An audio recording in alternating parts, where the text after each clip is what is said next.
और जैसे I think जो लोग फ्रेश रियल एस्टेट में आए हैं, और काफ़ी लोग ऐसे होते हैं जो 6 महीना 1 साल करते हैं और उसके बाद छोड़ते हैं, मुझे ड्रॉप करना है या this is not made for me. तो उनके लिए आप क्या बोलना चाहेंगे that how they can get leads, या वो कैसे क्लाइंट को अप्रोच कर सकते हैं, क्या रास्ते, क्या वेज होते हैं इसमें? जैसे मान लो आज मुझे रियल एस्टेट का काम शुरू करना है, तो what would be should be the first step कि मुझे ये करना है, ये करना है, ये करना है, ऐसी कौन सी 5 चीजें या 3 चीजें हैं जो मुझे करनी चाहिए just to be on this track? Alright, सबसे पहली तो सर ये हो गई कि आपको पूरी तरीके से स्ट्रेट को इन एंड आउट समझना पड़ेगा। ओके, इन द लोकेशन भी या वर्किंग? Yes, okay. पूरे ट्रेड को भी समझना है, तो लोकेशन ऑल्सो। Okay. लोकेशन पे भी अब मैं आपको बता रहा हूँ डिटेल में, बट ट्रेड आपको पूरा समझना पड़ेगा। ओके। बहुत सारे लोग क्या करते हैं कि जब वो बैठते हैं किसी क्लाइंट के सामने, they start selling. Okay. You have to sell. Okay. आपको अपना प्रोडक्ट इतने अच्छे से बताना है कि जो आपका क्लाइंट है वो आपसे अपने आप खरीदे। You are not selling anything, make him buy. Okay. ठीक है, दोनों में थोड़ा सा फर्क है। ओके। पहली चीज तो ये हो गई। दूसरी चीज, बहुत सारे लोग ऐसे होते हैं कि मैं ये भी कर लूँ, मैं वो भी कर लूँ, मैं ये भी कर लूँ, मैं सारे नोएडा के प्रोडक्ट्स बेचूंगा, मैं गुड़गांव के सारे प्रोडक्ट्स बेचूंगा। एक तो वो master of all jack of none हो जाता है उसके अंदर। ओके। किसी के अंदर भी उनके एक्सपर्टीज नहीं आ पाती है। आराम से बैठ के शॉर्टलिस्ट करो which are the best products which are going to give good appreciation to your clients, जिससे आप भी पैसे बनाओगे, आपके क्लाइंट्स भी पैसे बनाएंगे। शॉर्टलिस्ट करो, उसके बाद then get on with it. Okay. उसके लिए आपको पहले बहुत ज्यादा तरीके से धक्के खाने पड़ेंगे। ये ओवरनाइट सक्सेस वाला सीन नहीं है रियल एस्टेट। ओके। धक्के तो हर ट्रेड में खाने होते हैं, इसमें और ज्यादा खाने होते हैं। एक एक चीज समझोगे, लोगों से मिलोगे, सब कुछ करोगे। और स्टार्ट करने के लिए, अगर मैं तीसरी बात करूं, तो स्टार्ट करने के लिए आपको कुछ अलग सा कुछ नहीं करना है इसके अंदर। ओके। ठीक है, ज्यादातर रियल एस्टेट रेफरेंस बेसिस पे चलता है। Okay. Let's say I have a client, उस क्लाइंट को मैंने एक अच्छी प्रॉपर्टी दी, उसको एक अच्छा एप्रिसिएशन मिला, सब कुछ, तो वो अपने आप जाके 3 लोगों को रेफर करेगा मेरा नाम कि अंकित से लो, ये आपको दिखाएंगे, चीज अच्छी दिखाएंगे, समझाएंगे। तो दैट्स हाउ इट गोज। आप अपने क्लाइंट के साथ ऑनेस्ट रहो, ट्रेड के साथ ऑनेस्ट रहो, you are sorted. Okay. And एक क्या कोई टाइम ड्यूरेशन होता है जिसमें हम पहली डील अपनी क्लोज करते हैं, या ऐसा कुछ नहीं होता रियल एस्टेट के अंदर कि 2 महीने पहले डील क्लोज होगी, या 6 महीने में होगी, 1 साल में होगी, ऐसा कुछ होता है? ऐसा कुछ नहीं होता है, इट्स जस्ट अ मिथ। आपको अपना पर्सनल बताऊं, मैंने अपनी पहली डील क्लोज करी थी, बहुत अच्छी डील थी। मैंने 20 डेज में पहली डील क्लोज करी थी, and I was on the 7th cloud कि हो गया जी, I made big in real estate. उसके बाद 6 महीने एक भी नहीं आई। अच्छा। सारा का सारा नशा भी उतर गया रियल एस्टेट का, रियलिटी पता लग गई कि क्या है ये। तो ऐसा कुछ नहीं होता कि, अब देखो, अगर आप हार्ड वर्क पुट इन करते रहोगे, कोई ऑप्शन नहीं है, उसका रिजल्ट आना ही आना है। It's just that how much time you hang on to it.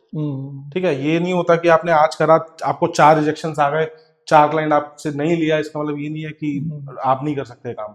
It is not about that, it is about not giving up. You have to stay till the end, that's the game. और real estate जैसे बोलते हैं कि आजकल realtor word भी आ गया है, real estate भी आ गया है, ब्रोकर भी आ गया है, चैनल पार्टनर हो गया है, ये एक्चुअली होता क्या है? मतलब कोई कुछ भी वो किसी को बोल लेता है, या एक्चुअली इनमें कोई डिफरेंस होता है? नहीं, ये सारे के सारे वर्ड सेम होते हैं। अगर हम इंडियन मार्केट के हिसाब से बात करें, अगर हम let's say for example US की मार्केट के हिसाब से अगर बात करते हैं, यूएस बहुत दूर हो गया क्या, तो उसके अंदर realtor is a different word and real estate agent is a different word. अगर आपको यूएस के अंदर एक रियल्टर बनना है, तो आपको उसके अंदर क्या करना होगा, पहले आपको एक कोर्स करना होगा जो आता है एनएआर के अंदर, नेशनल एसोसिएशन ऑफ रियल्टर्स। बहुत स्ट्रिक्ट रूल्स हैं उनके, रूल्स एंड रेगुलेशंस हैं। उसके बाद only you can call yourself a realtor. या कोई भी रियल्टर है, कोई भी रियल एस्टेट एजेंट है, कोई भी ब्रोकर है, सब चैनल पार्टनर है, सब एक तरीके से। इंडिया के अंदर सब कुछ सेम है। बाहर जाओगे तो इसका थोड़ा सा मायने फर्क, तो थोड़ा रियल्टर थोड़ा सा क्लासी लगता है, थोड़ा क्लासी लगता है।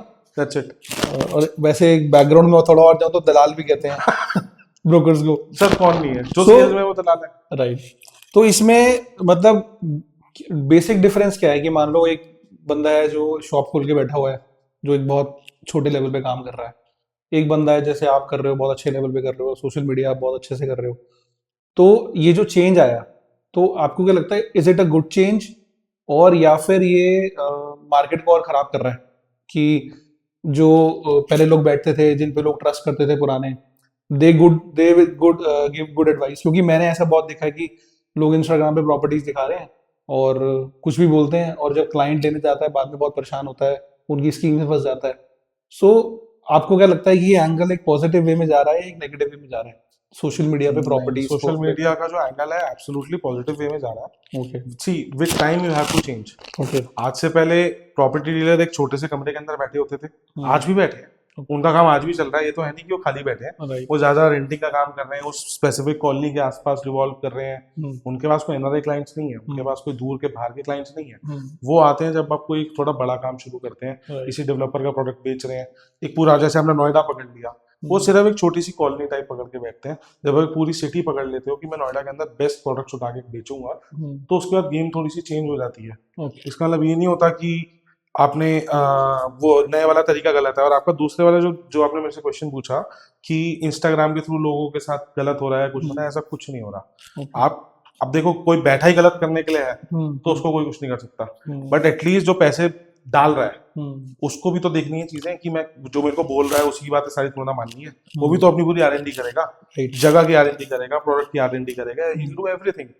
उसके बाद ही वो करेगा ना, उसके अंदर कुछ भी। तो ये तो मेरे हिसाब से बोलना सही नहीं है कि उसका पागल बना के उसको बेच दिया। हाँ, तुमने उसको कुछ बेच दिया और उसके बाद आफ्टर सेल सर्विस आप उसको कुछ नहीं दे रहे हो, दैट इज रॉन्ग। ओके आपने उसको प्रॉमिस किया कि मैं आपको इस वाली इन्वेस्टमेंट से एग्जिट कराऊंगा विद टाइम, और आप उसको एग्जिट नहीं करा रहे हो, ओके उसका फोन ही नहीं उठा रहे हो, that's bad, okay that is absolutely not acceptable.